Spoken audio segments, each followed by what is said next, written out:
Condamné à tort à 28 ans de prison, ce jeune Américain a étudié le droit dans sa cellule et a réussi à se faire libérer. Il dirige aujourd'hui un cabinet d'avocats pour combattre les erreurs judiciaires. Voici l'histoire incroyable de Jarrett Adams, l'homme qui a refusé son sort. Nous sommes en 1998. Des lycéens fêtent la fin de l'année scolaire dans la banlieue de Chicago. Parmi eux se trouvent Jarrett Adams et deux amis. Ils ont 17 ans et se sont incrustés un peu par hasard sans savoir que cette soirée changerait le cours de leur vie. Dans cette fête, les trois jeunes dénotent un peu, ils sont les seuls Afro-Américains. Au cours de la soirée, Jarrett et ses amis discutent avec une fille du lycée qui les invite à monter dans une chambre. Ils commencent à avoir une relation sexuelle mais sont rapidement surpris par l'organisatrice de la soirée qui rentre dans une profonde colère. « Comment tu peux faire ça dans mon lit ? T'es vraiment une traînée !»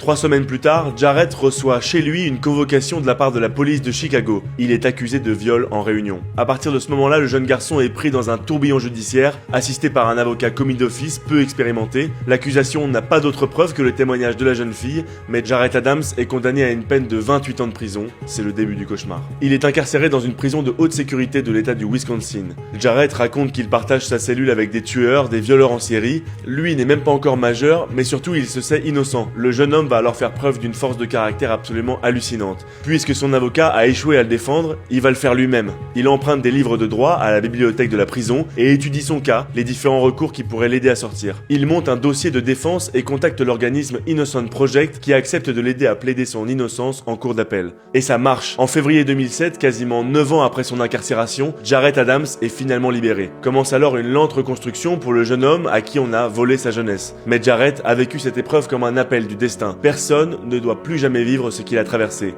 Aucun Afro-Américain ne doit être jeté en prison sans preuve sur la base de sa couleur de peau. C'est désormais son combat. Il commence alors à étudier le droit à l'université, obtient son diplôme et devient avocat spécialisé dans la défense des condamnés qui clament leur innocence.